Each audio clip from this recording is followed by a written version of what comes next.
friends, you're welcome to the show. This is Zero to Hero Moment. You've seen the introduction a few weeks back or months, it depends on when you see this. But I'm excited to be premiering the show to you. Our first guest is a friend that I've known from over a decade ago. He is Opeyemi Adewunmi Ojo. Dewumi, like we call him, is the Sheikh of Home of Thoughts. He is a co-founder and owner of the Secret Chinese restaurant back in Nigeria. I'm sure you've heard of the Secret Chinese restaurant, and if you have not, I'm glad to be bringing it to you. So without taking too much of your time, come with me and let's discuss Zero to Hero Moments with Opeyemi Ojo. This is the program Zero to Hero Moments with Opeyemi Ojo. You're very welcome, my good friend. You're very welcome. Thank you, bro. Thank you. Thank you, Shay. Thank you so much for having me. It's an honor, and I would say you are doing an amazing job. I think this is just the starting point. I know that this program is going places. Thank you for taking the leap of faith. Even everything doesn't even look so clear, but at least you charted that path, and today everybody's actually enjoying the program. Thank you so much for actually be taking the lead. Thank you so much. Thanks for coming, and thank you for saying yes to this. I mean, it's all about growth. It's all about development. No matter how small we are, no matter how small we start, we're growing, and you're part of that growth. I can say, for someone to say, Dewumi is part of that growth.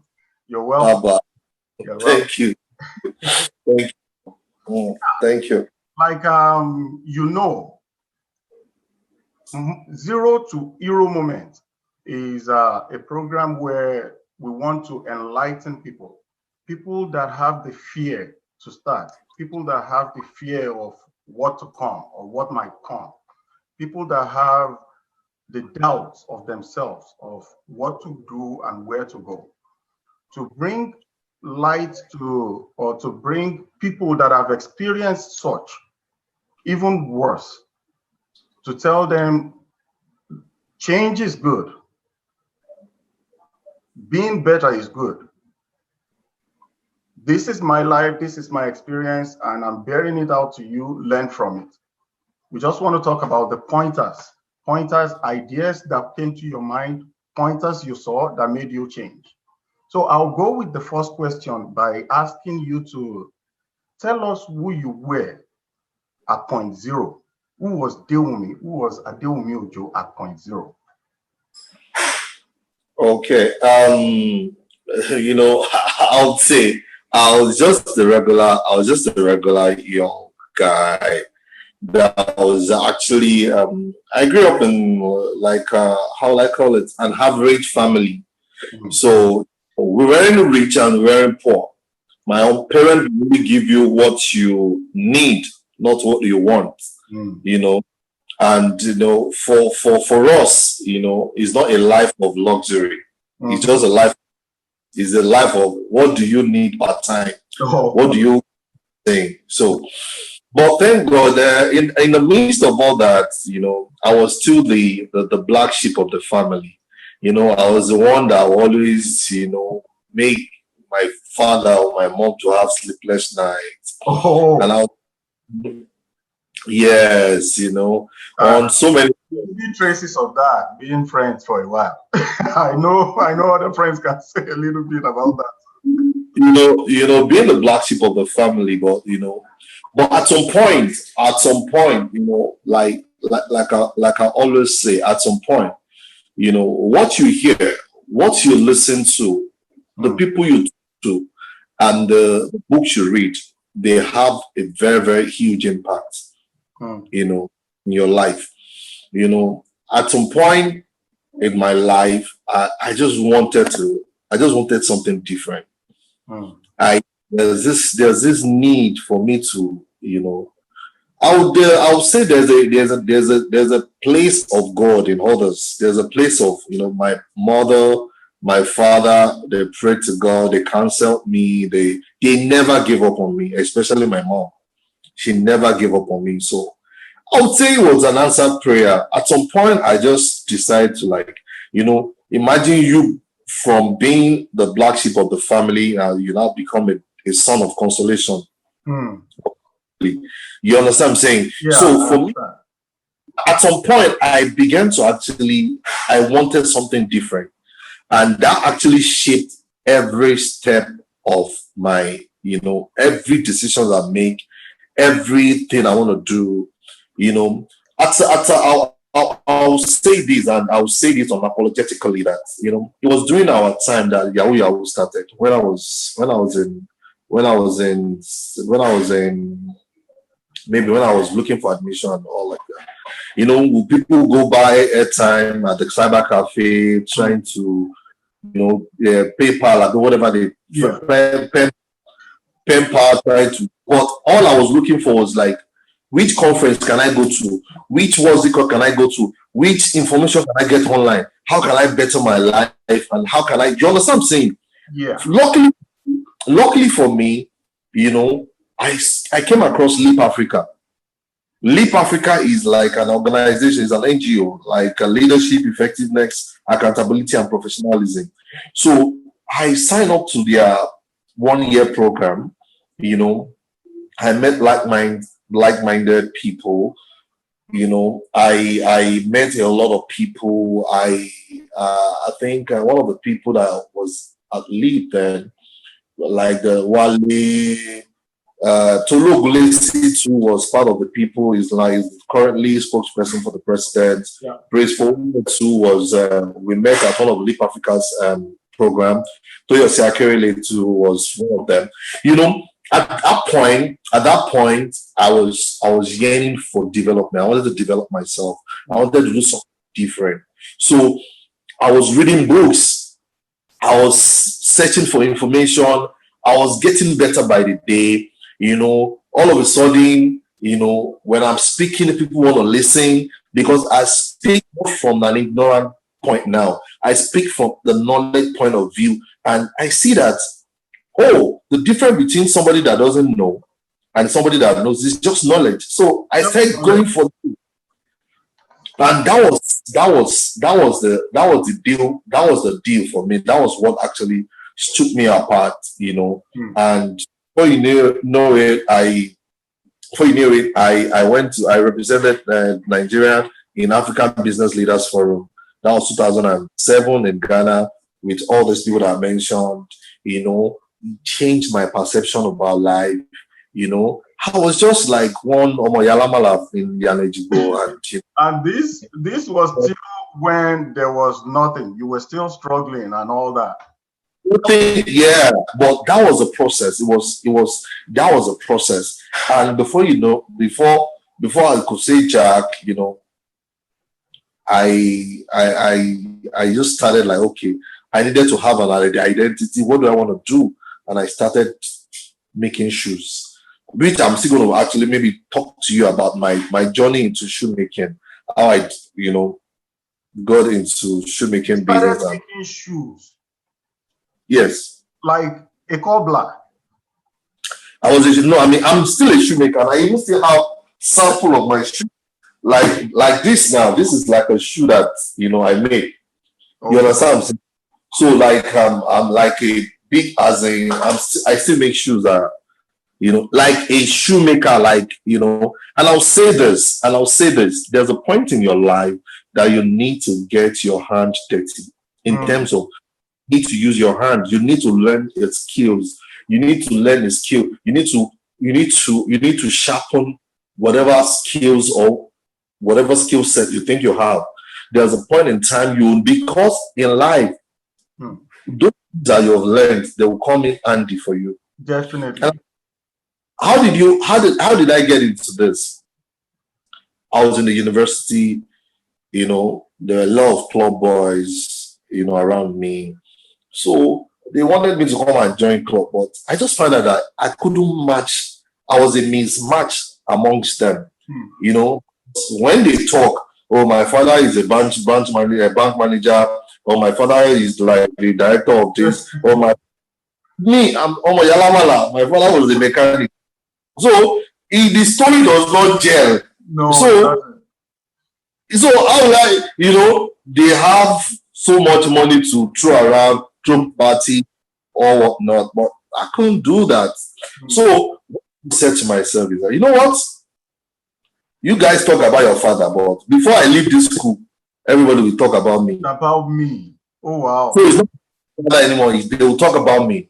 So when I went to, I did my IT 2004 at Golden Penny, Flour Mills Golden Penny. So my first salary, I got my first salary. At, wow, the typical Yoruba boy. Yeah. Your first salary is your parent that you give. So I bought 2 palm slippers. So on my way home, I saw where they're selling palm slippers. So I bought 2 palm slippers. I said, let me use one and I'll give my father one. Then I'll give my mom cash. So that night when I go home, my father was asleep. So the palm slippers was still in my bag. So I took it to the office the following morning. So when I got to the office, so I was just like, I want to sell these slippers. So I bought those slippers then I bought them 1,005. 1,005 Naira. So Naira, 1,005, yeah, 1,500 Naira. So that day, I was just in the office, as in during lunch, and I was like, I have slippers to sell. And before you know it, everybody was like, I'm interested. So I sold them. And I sold them 3,000 per pair. Imagine. So I made 6,000 Naira. I was like, whoa. On my way.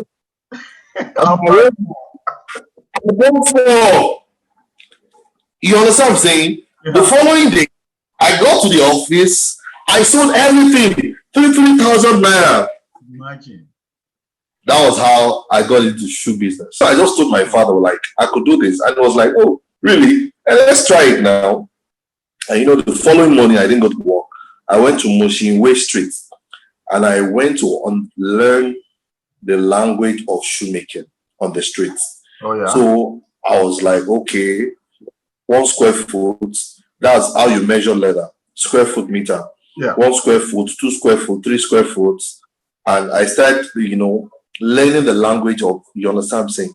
Mm-hmm. And the following day, I made a very simple slippers. Okay. And my first set of slippers, you know who I sold them to?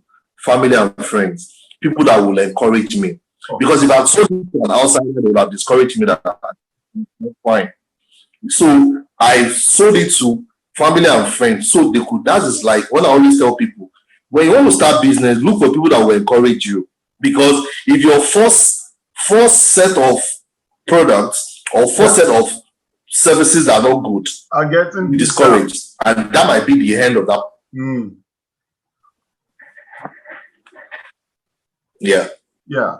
So that is how I got into it, and that was actually the first business that gave me my first million. That's how I made my first million. Shoemaking. Yeah. Yeah. Shoemaking gave you your first million. In a country where there is huge amount of people without work, in a country where there is no opportunity, so to say, in a country where there is limited assistance from the government, shoemaking made you your first million. Life is all about preparedness. I learned shoemaking. I understood the language of shoemaking, and when I went to serve in Bayelsa, I was posted to the Niger Delta University, and I chose to serve security department because there was the security challenge at that time in Niger Delta University, NDU. Okay. Where I was serving, I just got to know that, they wanted to make safety boots for all the security people. Personnel, in the department. And I walked to my boss because as at that time, as at that time, I was very, very efficient. I was very, very dutiful. I was very, very useful. I set up a blog spot for the department. I was doing everything I learned from Leap Africa. I was bringing it to, to practice. I was very, very efficient. My boss loved me, and Mr. Wari Bimologi. And it was like, and I told him, I said, sorry, sir, this thing that you talked about, production of safety book, I said, I can actually do. He said, oh, you this Lagos boy, you started again. He said, yes, sir, I can do this thing. And you know what? That was how they asked me to go and bring a sample. I came to Lagos. I made a sample of the safety boots. We presented it to the board, and they approved it. And that was how I made my first million. So we've talked about your journey before, your journey at zero. Things were tough. You were basically, from what you said, you were kind of self-sufficient. You made yourself self-sufficient. You weren't depending on parents and that. And that was because deep down you wanted to change. Deep down. Yeah, because as at that point, they were not happy with me. As at that time, I was like a source of pain to them.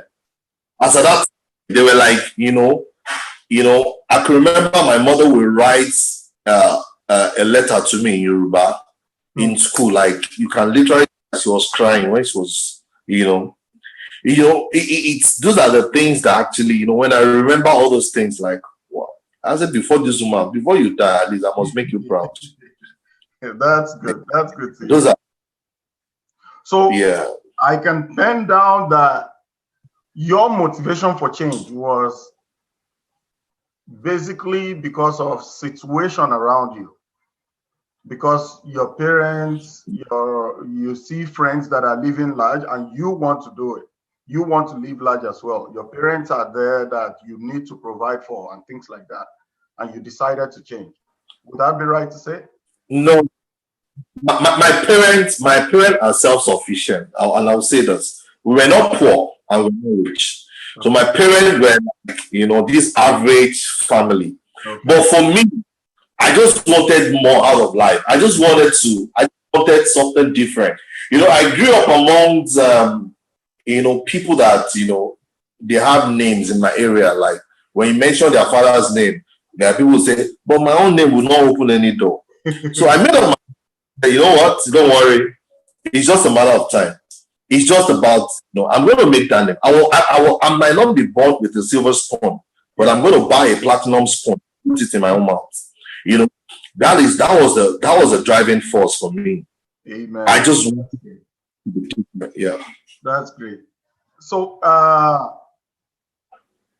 since this change, I am very, very, very glad about your change, and I'm trying to picture how long would you say it took you from what you considered zero to right now? Like, how long, in a space of time, how long would you say it took you? I think, like, I always say to people, and like I told you, like, I'm actually writing a book, Be Stubborn. Like, I always, and I said it in the book, like, what did you say the title is? Be Stubborn. Be Stubborn. Be Stubborn. Yeah, it's a new book that I'm writing. And the reason about the book, like, stubbornness, who told you that being stubborn is a negative thing? We have all attributed being stubborn to something negative. Yeah. You always want about life, and it can produce positive results. So we are not here to discuss the book, but like I said in the book, like, life is a journey, and it's not a destination. And like I will always say, I am not there yet, but where I am today, life has always been up and down. There are times, as an entrepreneur, like, there are times you'll be like full today, tomorrow is going to be empty because you have to make some crazy investment. You have to actually dare some things. You have to actually challenge the status quo. You have to actually, invest, and your wife will just be looking at, are you all right? Are you okay? People around you like, are you normal? You understand what I'm saying? Yeah. Just like the story of the restaurant. Who brings a restaurant to Igondo? A suburb in Lagos. From all education, from when they told us that our business cannot survive 6 months. That was the report we got. This April we are going to be 2 years, and we've opened the second branch. So, but what I'm just saying is, for me,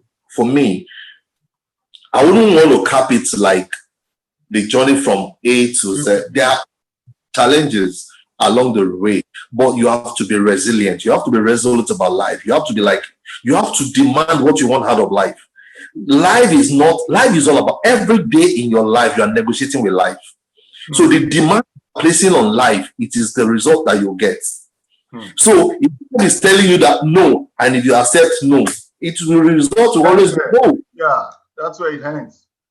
You understand what I'm saying? But if you're saying, you know what? No. This boy that you're saying, no, I'm not going to actually end my life this way. My story won't end this way. Whatever defeated my father will not defeat me. So whatever conquered my father will not conquer me. So I must actually, be greater than my forefathers and my father. Which comes down being stubborn as a person. Yeah.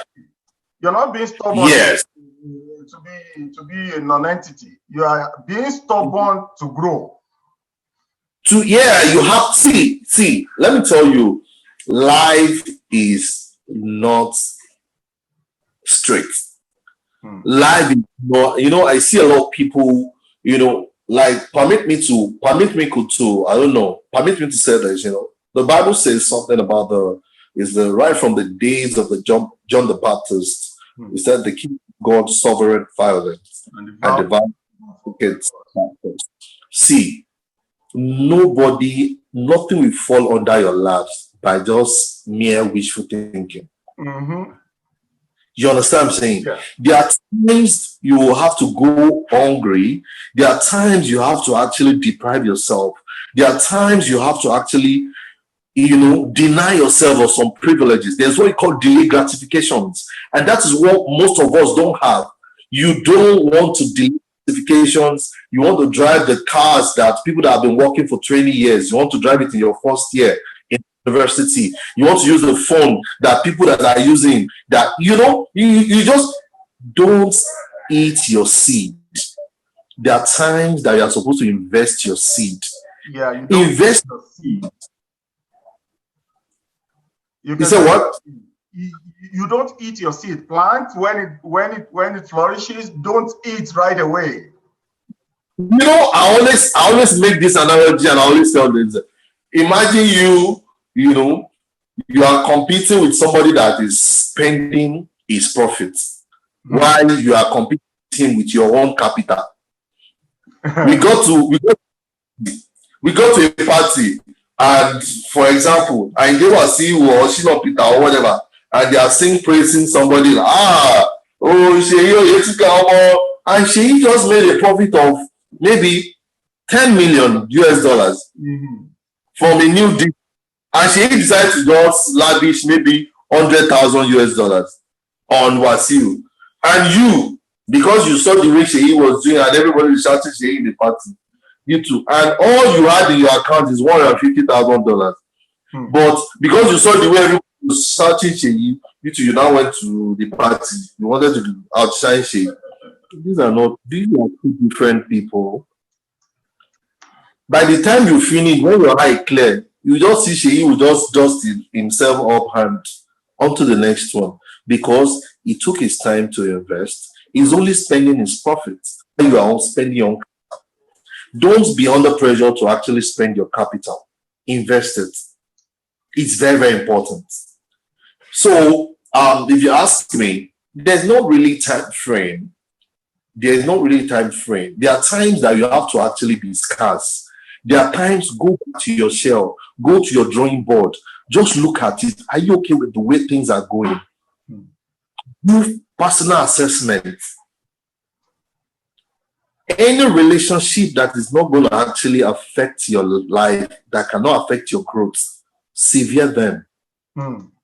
That is, see, who you are going to become the next 5 years is a result of who you are with right now. True. Your friends, your close circle. If you have 5 millionaires as friends, you are going to be the sixth one. Who are your? Who do you talk to? What are the things you gist about? You understand what I'm saying? Yeah. What are the Bible talks about? He said the compound, the compound of the company of fools shall be destroyed. You cannot grow when you don't. All you talk about is mundane things. Somebody should be talking to you about what is the new thing, what is the new investment in town, where can we invest, what is the new thing that we can, what is the new IT, what is it? You understand what I'm saying? But what was that new music that just came up? I'm not saying you shouldn't be social. I'm not I always tell people the time I am right now, it is not a time that I can gamble. I'm telling you, because in your life, like your active life, you don't work in the next 10 to 15 years, you might not be active again. Of course. You won't be that active again. You are just going to be consolidating. You are just going to be consolidating on what you have actually done. Yes. So this time, from your 35 to your 45 is very, very critical in your life. If God helps you, there are some people that get their breakthrough at late 40s to their 50s. And that's why they'll say a fool at 40 is a fool forever. Yeah, so it's not just so this is not a time to and that is why you know, and like I share in my book, you know, you see most of our parents, you know, I smile when I see people talk about my mom, see, she just disturbed me on WhatsApp. Every message is she just sent it to me. Everything is my mom sending everything to me. And my parents, they will just, have you seen this thing? You know why? They are in their regretting stage. True. That is. They are in their regret. So they feel that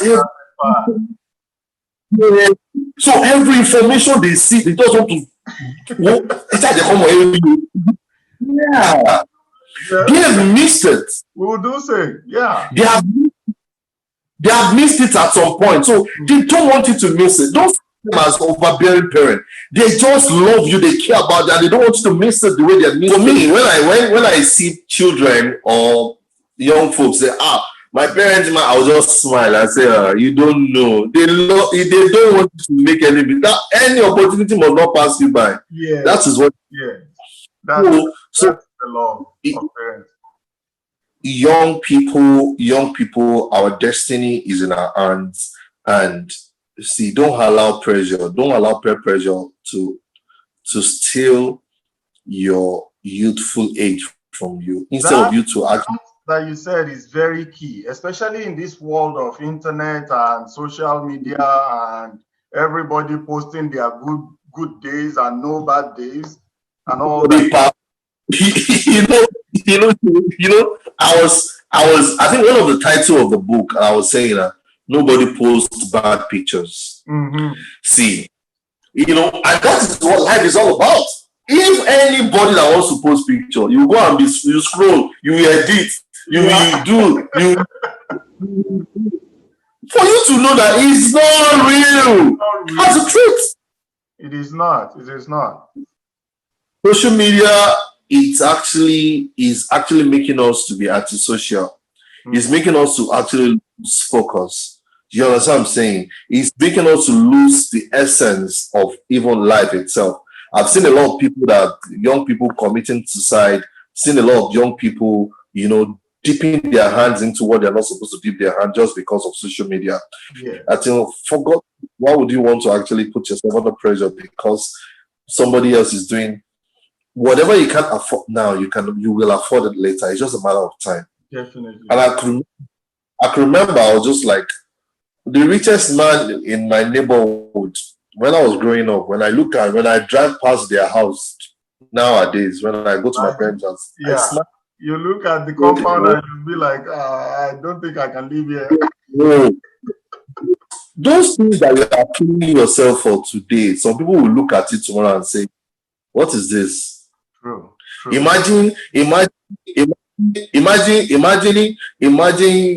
somebody buying a BlackBerry passport as a gift now for somebody. Can you to see the best? But some people kill them. What some people will kill for back in the day. In the days, BlackBerry passports. And not even long ago, 5-7 years ago.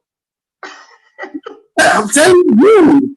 So whatever you don't have now, you will have it later. It's just a matter of time. Keep hope alive. Keep doing what you're supposed to do.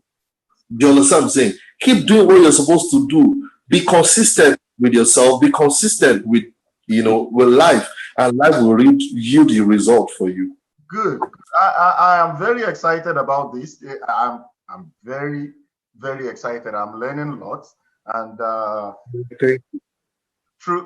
having said all that, I will want to ask you in just a few words or sentences, if a rewind button is clicked and you have to go back to your 0 point, would you take this route again, or do you have any regrets about the route you've taken? Yeah, a lot of regrets. And I'll tell you, regrets being that I feel I didn't start out very early. Since I felt that I wasted most of my secondary school days. I wasted my early days in the uni. You understand what I'm saying?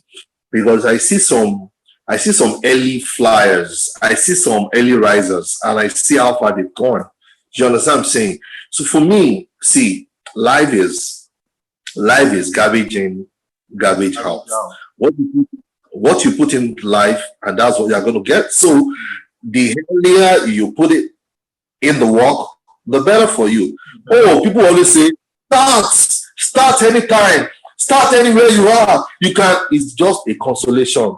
See, the person that became a CEO at the age of 30 and the person that became a CEO at the age of 60, they are two different individuals. They won't forget about whoever that is giving you that motivational, what's it called? Start early. There are some enjoyment the 30-year-old guy we have that the 60-year-old will never have. Will never have. Because what do you do? You know, Sheyi, what I always tell people, what do you do when you have everything and you don't have time? What do you do when the resources are? What do you do when everything is prepared in front of you like this, but you don't have time? Time has gone. What do you do? What do you do? Nothing.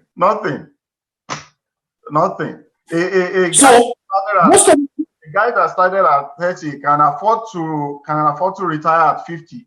A guy that started at 60 will work till he dies. Do you even know what the guy that started at 30 can even make mistakes and learn and still come back? A very good point. And do you know that? And that is why you see most of our parents, they die of stroke, they die of heart attack. You know why? Because most of them, they experiment with their pension fund, their gratuity. Most of them did not experiment when they were young.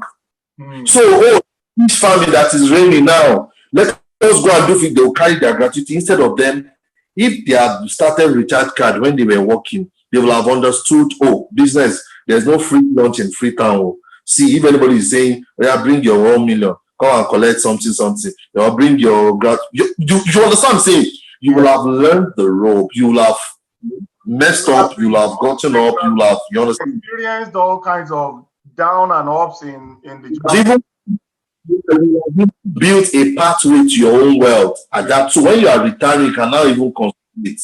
But they will carry all their hard-earned money, pension, gratuity. They go and dump it into fish farming, or they go and dump it into it is a Greek that is, and the money will just don't, and and that is it. When you start, is wrong in starting where you are if you are old, but it is better to start when you were young or when you are still young.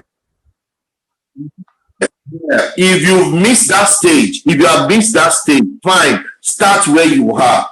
When you start, it's still early.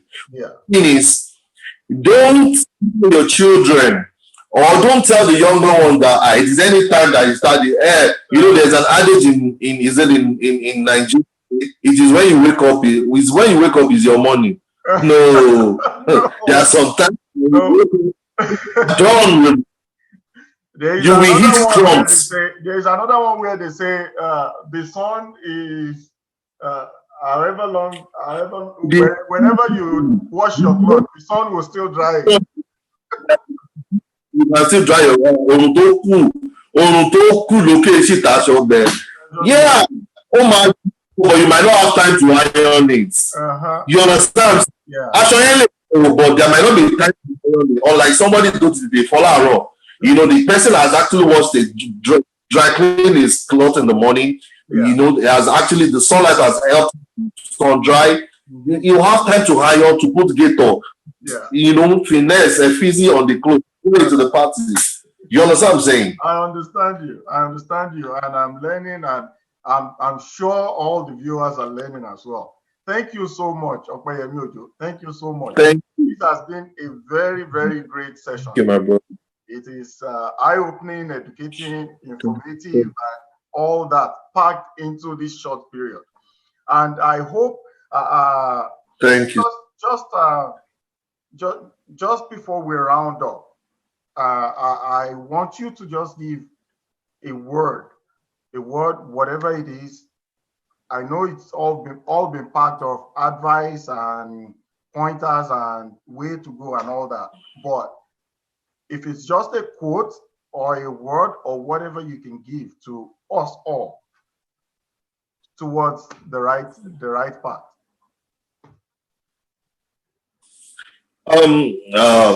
Just putting me on the spot. Like I am not Aristotle, but I think, like I always tell people, life will always reward.